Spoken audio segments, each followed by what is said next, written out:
This video describes attack surface reduction in Microsoft Defender ATP, so you can better understand how it prevents attacks. Attack surface reduction is hardening the places where a threat is likely to attack, closing gaps to reduce the risks. Microsoft Defender ATP has numerous features to do this without blocking users' productivity, and you can customize them to fit your organization. Use Microsoft Endpoint Manager or other management tools to turn them on and configure them. You can even audit these features first without enforcing them to understand how they might impact your environment. In this video, we'll look at some of these attack surface reduction capabilities, starting with hardware-based isolation. Hardware-based isolation protects systems from advanced attacks while helping to keep users productive. It isolates untrusted websites and PDF documents in a lightweight container, separate from the rest of the system. You define what is trusted, everything else is not. If the website or PDF file turns out to be malicious, it's limited to the sandbox. Once a user closes the session, the threat is wiped away, along with any damage it might have done inside the container. The Microsoft Defender ATP sensors are part of the container and will report a potential threat back to your console. So, even though the threat is gone, you still have visibility to it. While hardware-based isolation helps to reduce the attack surface area by isolating untrusted websites, Microsoft Defender Application Control can prevent untrusted applications from running. That's next. Trusting everything and blocking apps that prove malicious doesn't work. There's simply too many apps and too little time. A better model is trust nothing until it earns your trust. That's the idea behind application control. You identify which applications you trust, the circle of trust, and application control only allows those applications to run.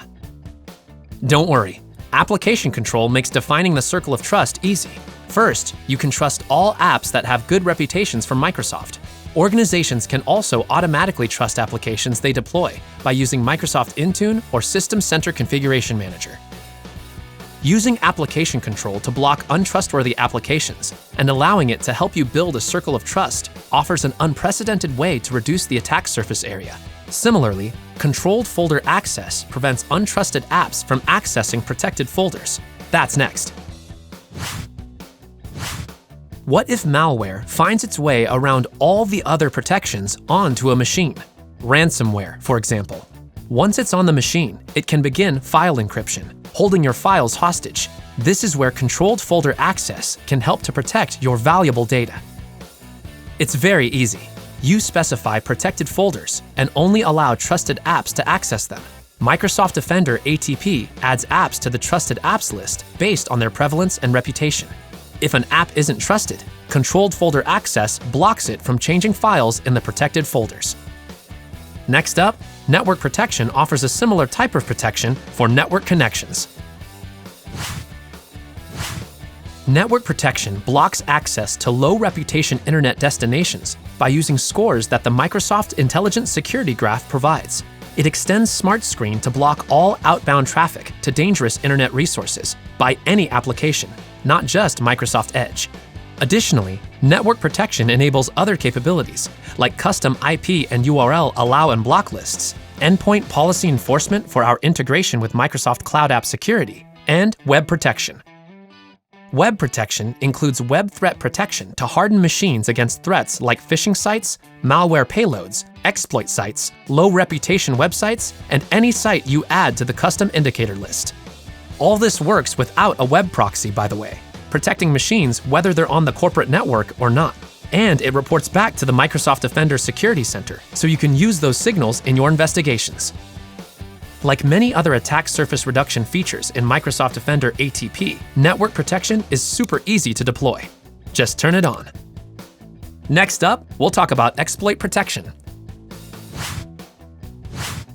Exploit protection automatically applies exploit mitigation techniques to operating system processes and apps. Data execution prevention and arbitrary code guard are examples of these mitigation techniques.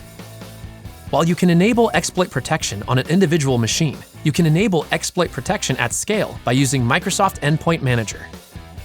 Then, exploit protection reports events and blocks to Microsoft Defender ATP, so you can use them as part of your usual alert investigations. On top of that, Microsoft Defender ATP offers attack surface reduction rules that give you more granular control over what behaviors applications are allowed. My favorite examples are macros. Macros are very useful for business, but they're commonly used by malware. With attack surface reduction rules, you can generally allow macros, but not allow them to create child processes or download code from the internet. The last capability we want to mention is device control, the ability to control removable media. Coming up next.